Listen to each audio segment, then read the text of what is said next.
Hello viewers, welcome to Diaspora Speak. I'm very excited on this program today because we have Honorable Sakaja, the Senator of Nairobi, here to speak to us right here in London. And obviously, we're just thinking about Kenya at the moment. In a few months, it's a general election. So yes, we will be talking about the elections and also issues that relate to the diaspora, issues relating to Kenya. And more importantly, we want to hear the truth about where Kenya will be after the 9th of August. For the winners and for the losers, doesn't matter where will Kenya be. Senator Sakaja, welcome to the program. Thank you very much. I looked at your slogan, my goodness, Siasa Safi. Yes, what do you mean by that? Because, I mean, Kenyans were scared of Siasa in Kenya, but you come up with a slogan, Siasa Safi. You know, and it's really good to be here. I'm really excited about this trip in London, and very excited to speak to the diaspora. Siasa Safi, since I can remember, I've always agonized at the kind of politics we have. Since independence, we've had politics that's full of negativity. We have politics that's divided us into ethnic barrows, ethnic cocoons. That you think about a leader based on their second name, not about what they have, the content of their character. That politics then is about insults. People compete on who can put down the other. I believe we need to change the way we do our politics. You can't have politics that's just about discouragement, just about gloom, just about, focusing on our differences. We have differences, but we have more similarities. There's more that unites us than divides us as a people. I keep saying, the same pain Mama Wainaina in Nyeri feels when she can't feed a child is the same pain Mama Anyango feels when she can't feed a child. The same agony a father feels when he has to give up his child to a life of crime in Mombasa is the same as Turkana. The Luhya, aspirations of the Luhya are not opposed to the dreams of the Kikuyu. You know what the Kamba wants. And in Nairobi, I tell people, look, there's no Kamba pothole and Kikuyu lack of water and Luo traffic. All our problems are the same. So I say Siasa Safi, meaning let's focus on what unites us more than what divides us. Let's not think about bringing ourselves down. Let's not have a narrative of gloom, telling people how we're broke and how things will not work. But let's look at hope, positivity. Young people want to be defined by possibilities. That's why I started on Siasa Safi from ever since I got into politics.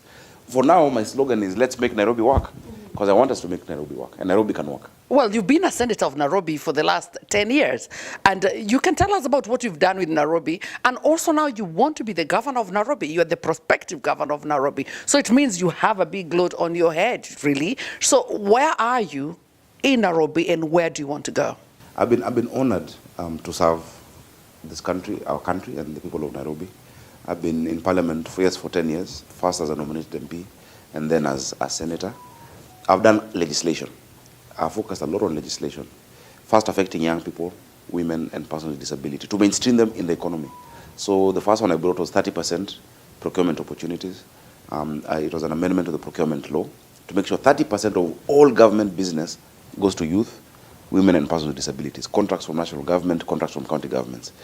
It is not being implemented. I brought the National Employment Authority. I'm the one who came up with it. I brought the law. It's now an authority. I feel they're not doing what they should be doing. I've now passed I sponsored the prompt payment law, because there are people who get to do business, but they're not paid by counties, and they get into debt. So I've done a lot of legislation. I've been, by Mzalendo.com, awarded Best Performing Senator. I've done laws on disaster management with all the fires we have in Gikomba, in Nairobi, in our markets, in our estates. I feel like I need to move from legislating to implementing an executive position. For me, Nairobi is really passionate. I'm born and raised in Nairobi, born in Ngara. My parents have been in Nairobi. I feel we need to bring the vibe of Nairobi from, first of all, what does it mean? The soul of a city. You know, when you talk about London, and you talk about the underground, or you talk about New York, I love New York. What is the soul and the vibe about Nairobi? Because that's, once we get the ownership and identity of our city, that's why my slogan had been, I am Nairobi. Then now we can use the strength of Nairobians to sort out our city and to make Nairobi work. So I've been senator, and now I'm running for Nairobi. I have a lot of passion and energy and hope for what we're going to do. There's possibilities. What are you intending to implement in Nairobi if you become the governor? Whenever I go around the city, I see people who want opportunities. No one comes to Nairobi quota jua. People want a chance to have a fair shot at life. So I'm going to bring order. And bringing order means the following. One, letting everybody know what the rules are, and everybody playing by the rules. If we all play by the rules, there is enough. I keep saying there is enough for everybody's need, but not enough for everybody's greed. If you look at how you create order, Look at London, for instance. You know, the 32 boroughs that were created to date, and that was so many years ago. The first thing we need to do is create boroughs in Nairobi into 4 first: north, east, west, and south. The person dealing with traffic or dealing with water in Kayole should not be the person thinking about roads in Muthaiga. The person dealing with that in Dandora should not be the same person in South Sea. So number one is to bring order, to make sure we have the rules, to make sure we raise our revenue. So at one, we do a mass transit system. For me, that's the first thing. That's the most important. You cannot have a 21st century global capital where the only thing public about public transport is the passenger and the road. But it's all in private hands. So what happens, you know, when the trains, bus fare goes up, you cannot do 2 meetings in Nairobi. You cannot do 1 meeting at the airport and another one in Westlands, or one in Eastlands and another one in Lavington. You can't. So just to sort of the mass transit system, we need to have, and the plan for the rail was done, you know. It has been done before by JICA in conjunction with the Nairobi City Council for 400 million shillings. The council paid 100, the Japanese paid 300. It's just sitting there. If you look at Kenyans in Dubai and in Saudi, I met a guy called Odongo, the guy who's running the Saudi metro system. Why don't we have that in Nairobi? So for me, that's very important because it affects issues of housing, value of land, quality of life. Nairobi is not working when a parent has to wake up their child at 4 a.m. to be on a bus for 2 hours to go to school. That is not working for us. It is not working, you know. You get to work already in a bad mood, umekasirika, and you're wasting so much money in traffic. So for me, that is very important. Number two, the physical infrastructure for water is extremely important. Yeah, we have a shortfall in terms of the quantity of water that we have. 70 to 80%, actually 90% of Nairobians have never had a shower from the top. Ni ile ya kuchota. Because we are used to it, and we think the solution is to bring water bowsers and trucks with water. That is not the solution. If people here have water, piped water in their houses with this population, why don't we have it in Nairobi? Yeah. So you need to undo the infrastructure. What the Mzungu left us with is still what we have today. So somebody you find amefunga valve, built a house around it, and is the one now who has a track rate and clean water. So you can only sort of those cartels using technology, of SCADA technology. Where I can see as governor from my phone, maji imekatwa hapa Kahawa West. Somebody has cut the pipe. Ama imekatwa Langata. You know, people we've become so used to mediocrity. Those who've been born and raised in Langata know for sure Langata never has water. Why? So we're so used. They've accepted it. We accept the mediocrity. If you go to some places in Ghana, people are used to it. So I want us to believe in who we can be as Nairobi. Everything you're saying is amazing, but how doable is it? Because we're looking at Kenya, the debt we are in, we're looking at the needs that Nairobi has, and it's a lot of financial, and a lot of people are saying, you know what, we've stayed without a governor for a little while. Can we stay a little bit longer without governor so we can save some money and save Nairobi? Where are we going to get the money from? It's not working. Nairobi is not working because, number one, our budget is around 32 to 40 billion shillings a year. The county government collects maybe 10. I have fought for the resources of Nairobi from 15 billion when I became senator to now 19 billion. That is not enough. You see, the problem with many of our governors and counties is that they feel their work is to wait for money from national government. Yet we can raise revenue. Nairobi can raise so much. Look at Joburg. Because of financial instruments that they're using, they're raising so much in terms of infrastructure bonds. If today we put out an infrastructure bond for Nairobi County, of course, with the governance structure put out, that this is what it's going to do in the next 20 years. Because for us to sort out, for instance, the infrastructure and the water system, the transit system, housing, you need close to 200 billion. You won't do it by what you get every month, small from the national government. You need to be able to say, okay, this is what Nairobi needs to look like in the next 20 years, and this is how much we need now, and do it. You'll attract capital internationally. Other projects can be done through public-private partnership. You see, like the expressway we have today, not a shilling from Kenya is being used. It is the investor who's come, put in the money, then they'll charge the toll, and in 15, 20 years, hand it back to the government. That's a big problem, though, because a lot of people are saying 30% of Nairobi is actually owned by foreigners. It's not really by Kenyans. That it's very difficult for Kenyans themselves to put up a business for it to run in Nairobi, but so easy for the foreigners. What do you think about that? Like, really, Nairobi is not owned more by its people? We must take it back, and that's why I'm saying one of the things I've done in law, ease of doing business, including prompt payment and 30%, is to make sure, look, why is it that you go to a shop in Nairobi or a business and you find, first of all, at their door, it's like there's a frame with 13 licenses, 12 licenses. You cannot have a booming economy where for you to do business, it's like the Kanjo and the government and Kare are trying to stifle you. So for me as governor, there'll be one license. I will not allow any national government agency to come collect money directly from my business people. Tell me what you want, MCSK, I don't know, praise, fire, license, etc. I'll put it in one license and I will distribute to you. So you must do ease of doing business. Number two, we must have local content quotas. Yeah? That you cannot come as a foreigner, set up in Kenya, a business, run it without a certain percentage of Kenyan ownership. You cannot allow that. It doesn't happen here. It doesn't happen in the US. It doesn't happen in many of their countries. There must be some local component in terms of what you do and who you hire. You know, we can't have like what we did with the SGR, where even their sufurias and their chefs were coming from China. Yes. You know, you cannot do that because you must build your people. Kenya doesn't have gold. We don't have oil. We don't have minerals. Our greatest resource is not under the ground. It's above the ground. It's our people. Kenyan people are known world over for being diligent, hardworking, resilient. We must build our people. And so the things I want to do for the city is not me coming as a magician with a magic wand that I'm going to sort out and change the city. No. I want to bring out the best of who Nairobians are by facilitating. There's no one individual, and that's why the other previous governments have not worked, because people try and be one-man shows. You try and be a Superman, you will not work. Nairobians are amazing. The people who are great in medicine help me with the health system. There are those who are great in infrastructure. In fact, even here, the underground was being run at some point by Kenyan, you know. There are those who know it and have seen it around the world. Now, why don't we come together? One of the things we're going to implement is these estates, the resident associations. They know. If you go to Tasia or Nyayo Estate, the estate association there knows what their issue is. Why don't you put them now into a participatory budget framework and tell them, look, this is what the county government is doing, but every estate, I'm giving you 20 million a year, for instance, from the budget. You guys sit down and agree what you want to do with it. It's your city. Have you ever had a case of corruption in a chama? I'm an estate group, no? Because when you put it, you know why? Baba Kamau, we can't trust with this. But Baba Onyango, Baba Opio is a good treasurer. This one is a good leader because we feel like we own it. Hata kama ni mchango ya 100,000 or 50K. But then the one of 32 billion, you just leave it to whoever.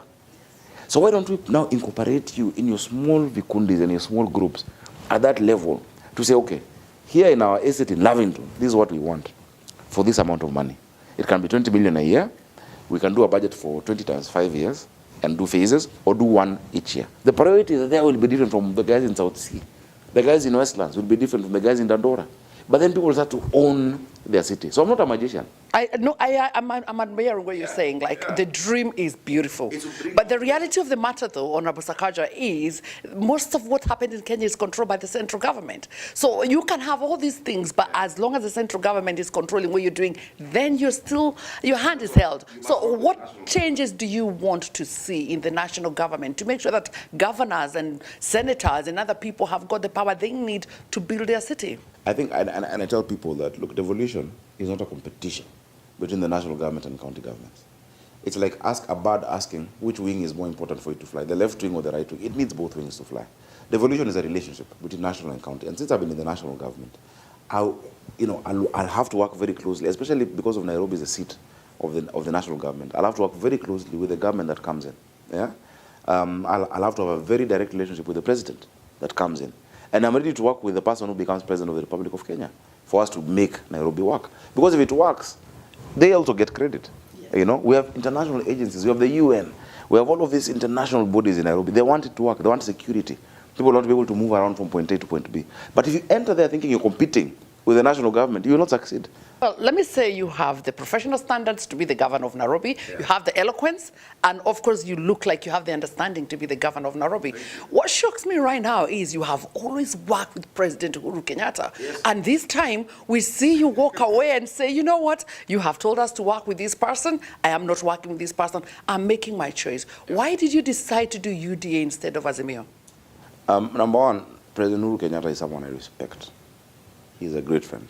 He's my political father. We've walked a long journey, even before politics. You know, after 2007 when I was President Kibaki, and I met him. He believed in me. He made me chairman of his party at 26, 27 years old. And we've had a journey. But at some point you come of age, and you have to make your decision respectfully. And that's the beauty of our democracy. That we can be friends, but politics is not enmity. That you have this vision of where you want the country to go to. I may not agree with your specific vision of who will implement it, but in terms of where we want Kenya to go to, we are on the same page. So this time I didn't agree with this choice, and because of where I see the kind of energy our country needs, we need someone very hands-on, who understands the most important thing. And for us, but it's an ideological difference. There's that group that thinks that the most important thing is Azimio la Umoja, is uniting people. And uniting people is leaders, a few leaders coming together and creating peace. But there are those of us who feel, look, after 2007, we've come a long way. We don't have a peace problem. We have an economic problem. That the challenge and the priority for Kenya today is not looking for umoja of leaders. It is creating economic opportunities for Kenyans. Because Kenyans have no problem with each other. The problem is economic. When those 2007 chaos violence, was it in Lavington or Kibera? Was it in Kayole or Muthaiga? It was at the lower level, because those are the ones who were used.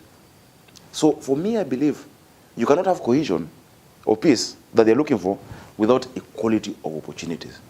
Why would somebody care who is president or which tribe is president if I know from wherever my child is born, if my child is born in Anyuki, they have the same chance at life, the same opportunity as a child who's born in Kisumu or in Lamu? That no matter who is president, whether it is a Kikuyu or a Luo or a Luya, if I'm the most qualified accountant in KRA, I'll be the Director General. If I'm the most qualified soldier, I'll be the head of the military. That it doesn't have to matter my tribe. It's because of creating equality of opportunities. So I think we just have an ideological difference. I think, and because I'm a young person and I see young people around, I don't think they've understood the gravity of our economic challenge. The pain of parents who have sold land and their animals to take a child through university, and they sit with that child with that degree in their house for years, and that child has no job. That pain is not about umoja. It is about economic opportunities. And that's why Kenya Kwanza, with William Ruto, Musalia Mudavadi, Moses Wetangula, is focusing on the economy.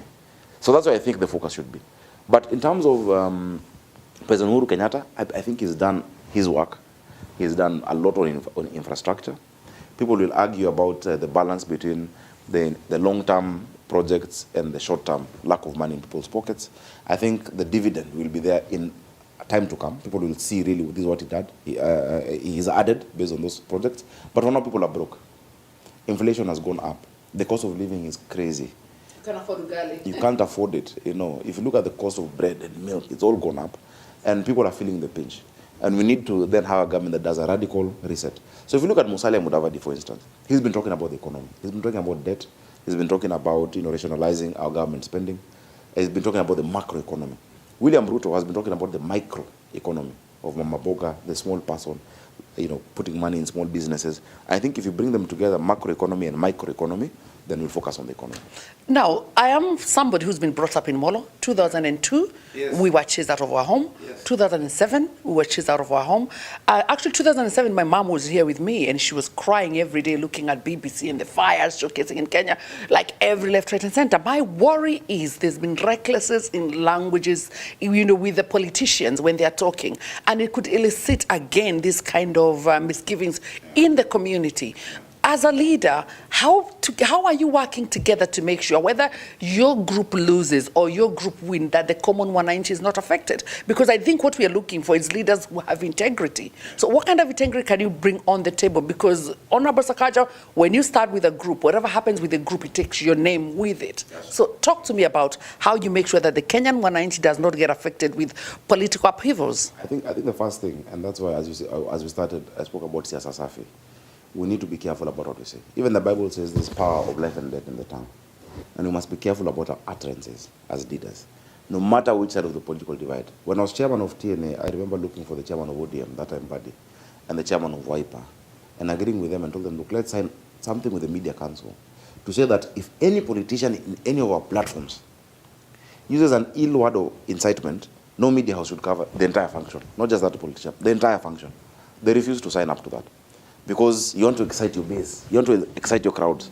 So number one, we must take responsibility for our statements, no matter which side of the divide. Number two, when we came together with URP, TNA and URP, and it was very difficult. It was a very difficult decision for Uhuru Kenyatta to work with William Ruto. Remember that time we were at the ICC. It was very difficult for William Ruto to tell his people that they're going to work with Uhuru Kenyatta. Because there are two communities, those two communities of Kikuyu and Kalenjin had been antagonistic for a long time. From the 90s, as you've said. I think we missed a great opportunity because once they came together, it was an opportunity to now create the real cohesion of the people. And that's why I'm saying Azimio can't work, because Uhuru and Ruto came together as individuals. But are the people there, did they reconcile? The people who had been chased out of their houses in Kibera, were they given back their houses? The people who were chased in Rift Valley or were not, was there restitution? The kind of justice we have as Africans is not retributive, it's restorative. Was there restoration? So now even if you bring together another as me or 5 leaders, yet the Kenyans themselves have not been brought together, it won't work. So we must say, and we promise, I remember in Afraha Stadium, December the 4th, 2012, when I removed my kofia and gave it to Kaparo, and Kaparo removed his URP kofia and gave me, and Uhuru did that, we should have really focused on uniting the people. The optimism was there. People are hugging in restaurants and bars in Nakuru, saying now we're together. But the activities of creating togetherness in the last 10 years have not been achieved. And that is because of not focusing on what really brings the cohesion. It's not about 5 people. If 5 people sit together in a room, doesn't mean that us on the ground will be together. It is about economic equality, equality of opportunity. Nafasi sawa, usawa wa nafasi. You imagine the pain somebody feels. And I know these cases, for instance. Somebody feels pain that I have worked in this area. I'm the most qualified. I'm the best. But because of my tribe, sitapatiwa kazi. Sad. It's sad. And that person goes with some hate for that other community. Let's change that. So tribalism, we said tribalism, we must deal with it. And we said not a single drop of blood should be shed again in pursuit of power. And when I go around Nairobi, I tell people Nairobi, I have 43 communities in Nairobi. All the tribes. And tell them hakuna shida hii kabila na tofauti. Tofauti the 2 tribes. Those who have and those who don't have. Those are the only 2 tribes we have. Otherwise, our problems are the same. And we will not allow anyone to come and divide young people in Nairobi, because that's where it starts. And we feel in Nairobi, more than anyone else, the beauty of unity and the pain of violence. I remember taking a matatu to a lady in Kayole, whose matatu was burnt. And I was telling people, you know, it was burnt during riots. And tukachanga, we went to Calvary grounds and gave her back the matatu. And I told people, listen, if we want to burn something, let's burn maize, tuchome mutura, tushine bebe, but not each other or property. And we must never allow that. And also we must... Because whoever becomes the president or the governor does not come to your house, they can make situations better for you to live in, but they don't. But okay, see, Moi was president. Does it mean all Kalenjins are rich? Uhuru has been president in Kibaki. Does it mean all Kikuyus are rich? It doesn't. It doesn't change. But you see, as a country, when you've not created an identity that is bigger than the tribal identity, people naturally move to the least common denominator, which is their tribe. That's why even if you find one tribe like Somalis, they now move to the least common denominator, they go to their clan. But once you create an identity that transcends that, this is what it means to be a Kenyan. There are not just 50 million people caught in between 586,000 square kilometers, but this is what the value of being a Kenyan is. This is our identity. The US had to do it together with Hollywood. They had to create Captain America. They had to say, this is Uncle Sam. They had to give a brand, the land of the free, home of the brave, and create an identity like, yes, this is what it means to be American. This is what it means to be at Her Majesty's service in the UK. So this is what it means to be an Nairobian. What does it mean to be a Nairobian? What does it mean? And it's something you must do and condition people through the media and say this is... Habits become character. Yeah. Now that we are saying that, we are the diaspora putting billions and billions of money into building Kenya, you know, and everybody is talking about how the government ignores the diaspora when it comes to policy making. And most of us, we are also worried about, controlled housing in Nairobi. And most of where we've put our investment, maybe in future, it will be kind of not the value we wanted. What kind of control are you talking about Nairobi in terms of housing? Number 2, how can the diaspora know that kind of your governorship will, help them in terms of investment? Number 1, I must acknowledge the biggest foreign income earner for Kenya today is the diaspora. Diaspora remittances are contributed the most in terms of our foreign affairs. And that's why even our foreign exchange. That's why we have even 6 months import cover already. You have solidified us, especially through COVID. The remittances went up. It is interesting. The highest is the US, and then the UK, and then Saudi Arabia. In as much as we have issues with, we have 88,000 Kenyans there. Many of them are domestic workers, and I've been working on that problem because some are being really harassed. But we must acknowledge the place of diaspora in terms of the development of our country. Number 2, I think, as I said, the ease of being able to do business. If you create order in Nairobi, that if you've invested in a house in Pipeline Estate, this is how Pipeline will look like, this will be the amenities, and it's not going to change. Or if it's in Kileleshwa or Lavington, that we have order and fidelity to the building code and the planning code. That you will not get an approval. You can't build something proper today. You've invested your money. Then tomorrow somebody comes and brings discos there. Because people don't stay in your houses. If they're nightclubs, if no one can stay. So just discipline and order will enable people to invest. And number three, information. So you'll have a portal. When you come to talk about Kenya, Nairobi, you'll see everything the county government is doing. This is what it takes, so that you're not conned. For you to get your approval, it is online. It is on your phone. You can look at it and get it. So that, once people have all information in one place, not that you have to get a lawyer to do this, somebody else to do this, there's hidden things. No.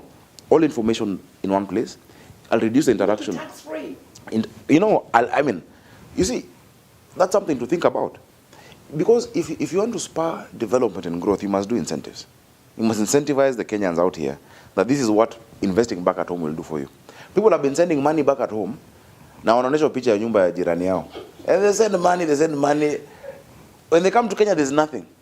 So that investor protection for Nairobi County is something that I'll be very keen on.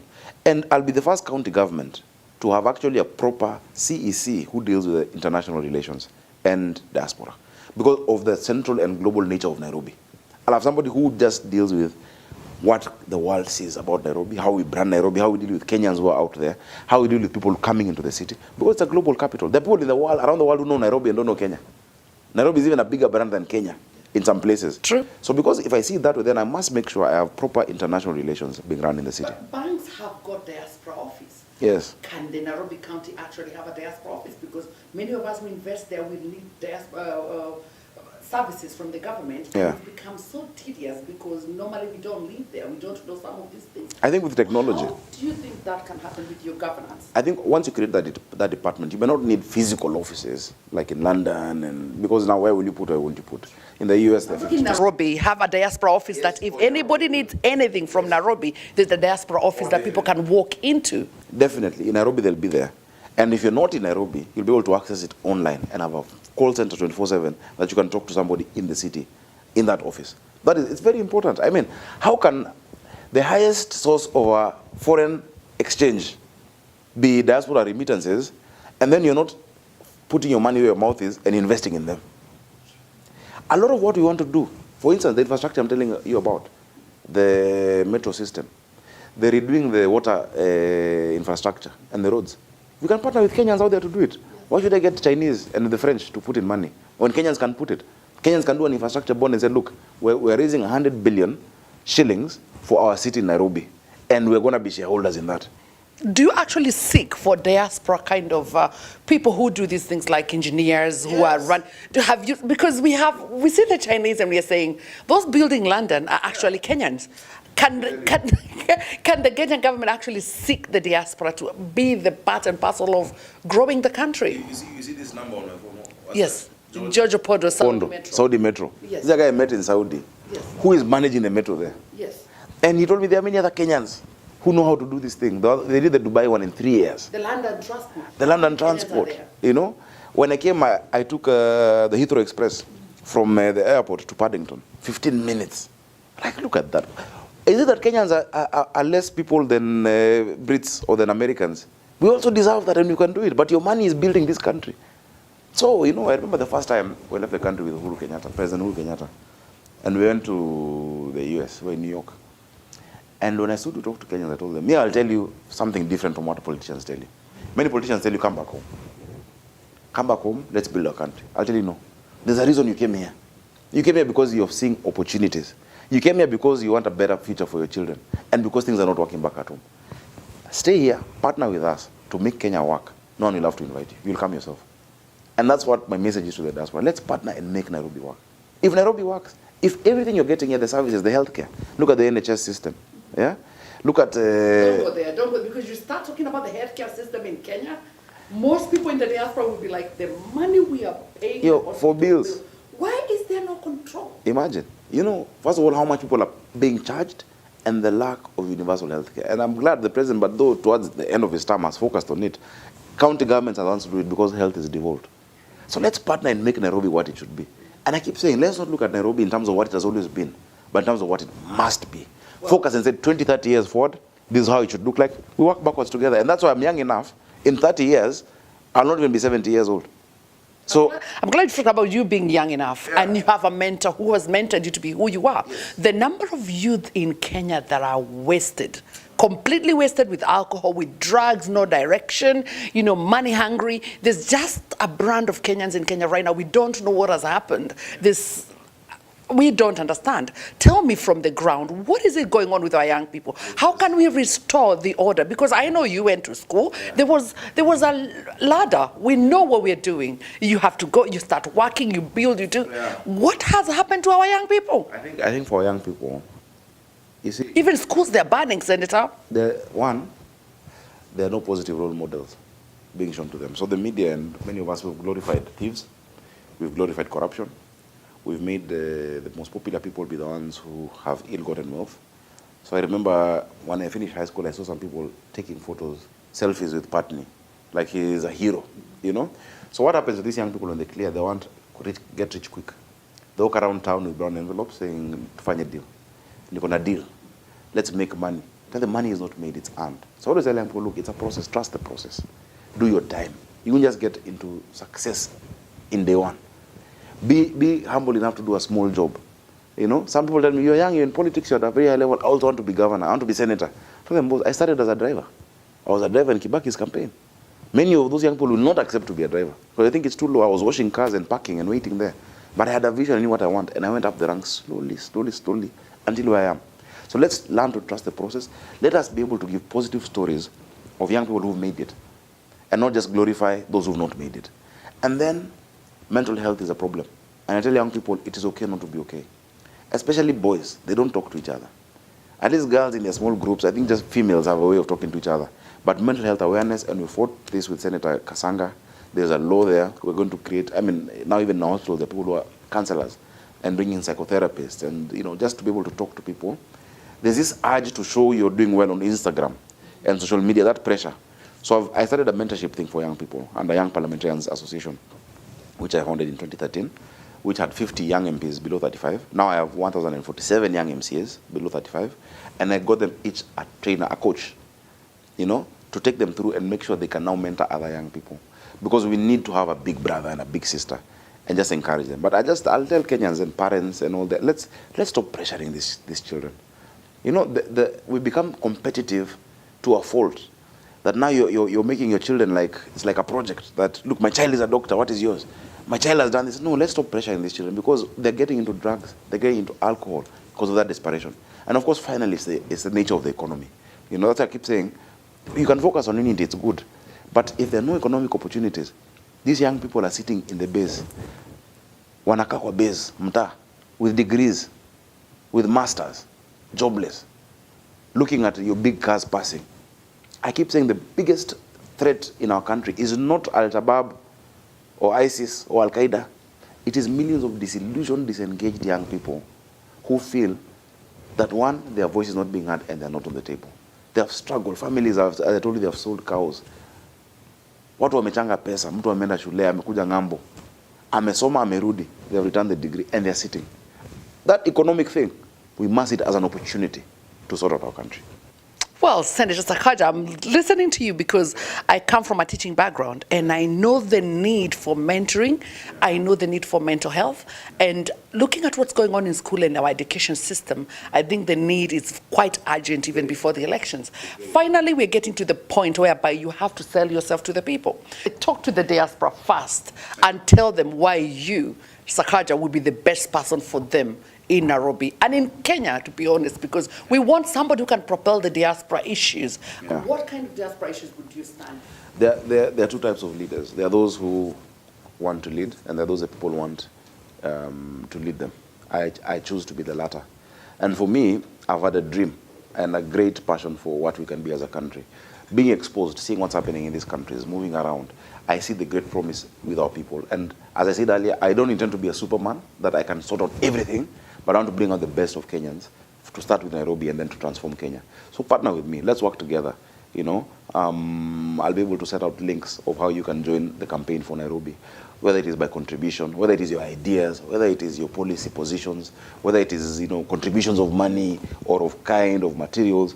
Let us take this as an agenda for us to transform our city and to say, I am from Nairobi. You know, if you ask people many times in Nairobi, where are you from? They say, oh, I live in Karen, I live in Muthaiga. But some say, I'm from Jericho, I'm from Ololo, I'm from Umoja. Let us have ownership. And Nairobi will be a city we are proud of, that you can invest in, that you can be able to tell people around the world to come to, and that you can be able to, you know, proudly be proud of wherever you are. Let's make Nairobi work. Well, viewers, that is Honorable Senator Sakaja talking to us, and we know that we want a governor in Nairobi that can actually internationally be respected because they have the ideologies, they have the communication power, they do have the energy to drive Nairobi, because believe me, I know Nairobi is an international city. A lot of people want to go to Nairobi to really receive the joy of Nairobi. And we can only have that if we are running with people at the ground that knows what the people need. So we're talking and saying, vote wisely in Kenya. We are more committed in the diaspora this time because we are allowed to vote. Yes, not many votes are coming from the diaspora, but one thing I know, the interest of the diaspora in what's going on in Kenya is huge. And that is why you see Diaspora Speak coming out to you and telling you, as diaspora, we have invested a lot in Kenya. We have invested in our family. We have educated people we don't even know just to make sure they are in the right place in Kenya, or rather they're doing very well in Kenya. So the question is, after we've done all that, we need to be involved in the governance of Kenya. And for us in the diaspora, this is just a start. So I am driving you wherever you're watching this from. Make sure that you have ideas for Nairobi. Contact us. All those who are vying, see if they will stand with you. Today we have Honorable Sakaja. Contact them. See if they are, you know, they will run with your ideas. You live in cities that are really running very well. If there are ideas in those cities that you think can be introduced in Nairobi to make it be that city that has that international appeal. So viewers, this is Diaspora Speak. Don't be left behind. When we are building Kenya, come August the 9th, the change of power should also be the change of us in the diaspora. Nala is not about Benji. Nala is not about Nala as a company. Nala is about you as the people, right? For me, it's a brand that's bigger than all of us, right? It's like Coca-Cola. 100 years from today, I want people to look back and say, this is what Nala did to impact the lives of Africans globally. We want to build payment infrastructure on the continent, but we can't do that without your help. So if you're watching this, I would love to be part of this journey. Please, join us, install an application, give us feedback directly. People like you really inspire us to do the work that we do. So we love your feedback, we love your help in helping us get into there. Ungana nasi, and let's go.